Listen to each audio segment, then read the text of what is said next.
what's up, and welcome back to my channel. Welcome to another Manifestation Wednesday video. Today's video is going to be all about suffering and ways that you can reduce your suffering and live a happier life. The beginning of the year, I read Buddhism Plain and Simple, and a lot of these concepts that I'm going to be sharing with you guys have come from this book, so I will leave this linked in the description box below if you guys want to check it out. Highly recommend. It is very deep, very thought-provoking, and it's a lot to take in, but it's definitely worth it if you are new to Buddhism and you need something a little bit more simply explained to you. Highly recommend. So I kind of collectively organized my thoughts into 4 ways that can help you reduce your suffering. So the first way that you can reduce your suffering is to get rid of desire. So I came across a picture on Instagram quite a while ago, but it really spoke to me. A man once told Buddha, "I want happiness."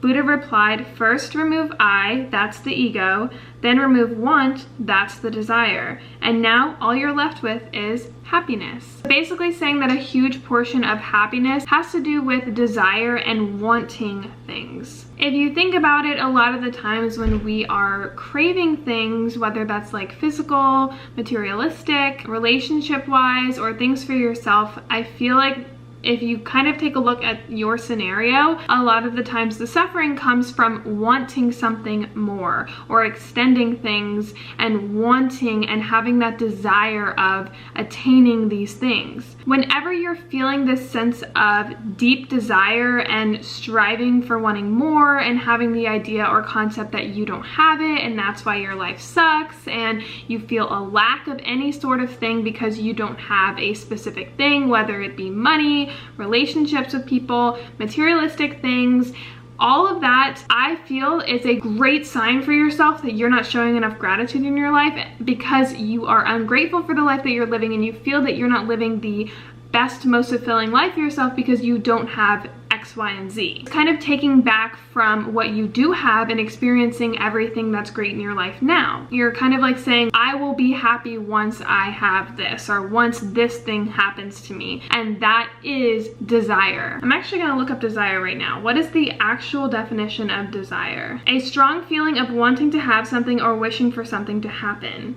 Strongly wish for or want something. I think the end of suffering comes from rejecting that desire. I feel like desire is almost the opposite of gratitude because desire kind of creates ungratefulness. So in order to reduce suffering, maybe increase your gratitude, and that will help reject the desire of wanting more. I also came across an article that was talking about like what is life without desire. I don't think desire necessarily is a bad thing, but I think distinguishing between desire versus desire as attachment to certain things is completely different. I think having a desire to want and strive for the best for yourself and improving your life is ultimately great and helps you get things done, helps you accomplish goals, helps you get motivated and inspired and to live a better life for yourself. But there's a difference between creating a necessity out of it. If you feel that you need this thing in order to make you happy, that's a form of attachment to that desire. Something that I have kind of understood along my spiritual journey is that there's a difference in wanting things to improve your life, and there's a difference in wanting things in order to make your life. I think that a lot of the times, especially with like law of attraction and stuff, people start with wanting things in order to find something in them that's going to ultimately bring you something that you don't have and that you're lacking right now. Whereas if you are more spiritually grown or understanding of like life and what's important in life, you don't look at those things as a form of attachment that's going to bring you something that you don't have. What it's going to do is bring enjoyment and appreciation, and you look at those things with those 2 things in mind, enjoyment and appreciation, but you're not attaching to the idea that once it's gone or not part of your life anymore, your life is no longer as fulfilling as it once was. I think a lot of the times when people desire things, they think that without them, they will ultimately suffer, which is desiring certain things in your life to bring you something that you don't have right now. And that is attachment. So desire is not necessarily wrong.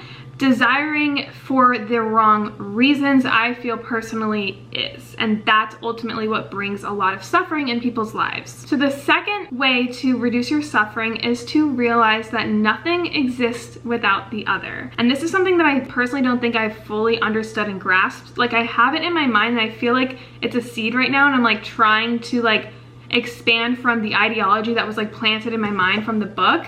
But it's like hard for me to verbally explain to people because I don't quite understand it yet, if that makes any sense. There was a quote from the book that says, "Things only exist in relation to other things, thoughts, and feelings." You can look at it in two different perspectives. So the first perspective that I kind of understood from that quote was defining things as something, defining life and situations as something. For example, things are good or they're bad, but what is good? You only know good based on your understanding of what good is. Based on your life and your experiences and situation, you have created what good is to you. Why does that make that good? Because you think it's good? You know what I'm saying? Without bad, there would never be that understanding or definition for yourself of what good is. So you've kind of defined good and bad in relation to different experiences in your life, right? But what if you had only experienced good in your life? Like, we only have, let's say, right here and right now, in this present moment that you have, you would never really define anything as bad because there was no good. There was only one thing that you were looking at. So see, like, this is where I get kind of confused. It's like I'm understanding it and I'm trying to explain it, but it's like I just like halt and I'm like trying to like understand it. If anyone is understanding of kind of like what I'm saying, please comment down below and help me out. There is no good or bad. It just is. You only have the present here and now. There is never a past or a future. You are living fully in the present. You can think about the past and you can think about the future, but there ultimately is not such a thing. So what makes good and bad based on the present? There is no dualistic nature unless you think about it in terms in relation to other things. Is anyone understanding what I'm saying here? Basically saying, don't define your situation based on different experiences that you had, because there's not really that situation right now. Like, what makes beautiful versus what makes ugly? There's no beautiful and ugly. It's just all based on your perspective. What I see as beautiful and ugly is going to be completely different than what you think of beautiful and ugly. So instead of defining situations, people, things, thoughts, feelings as a certain thing, don't define it. Just let it be and appreciate it for what it is in the present moment, instead of defining it and placing judgment on the scenario in relation to other things in your life. I hope that made any kind of sense. Okay, so with that quote, you can kind of look at it from a different perspective. And that is that everything is interconnected, everything is related, we are all one. If you think of a book, here's a book. How did this book come to be? Well, we have the author, we have his experiences, his life, how he wrote things down, whether that was through a computer, whether that was like on a piece of paper, whether that was on a typewriter. And all of his experiences and all of his teachers and all of his lessons in life has ultimately drove him to write this book. And without those things, there would never be this book. But then when you think of like the physical aspect of the book, there's paper.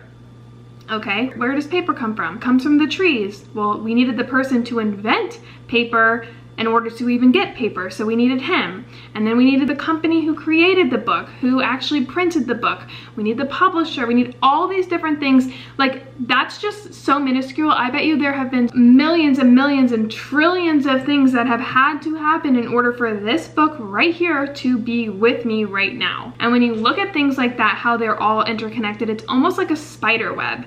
Every little thing, like you can look at anything in your apartment, you can look at anything on you, you can look at yourself and think about all the things that have had to come in connection with each other or had to happen in order for every little thing in your life to be there. Like, it's mind-blowing, and it almost gives this sense of connection that we humans and life in general have with one another. And you think about even Earth itself. How did Earth come to be? Think about it in terms of like space. Like, every little thing had to have happened in this perfect scenario in order for my phone to be here, my earrings to be on my ears right now. Like, it's just so crazy to think about. Listen to this quote again.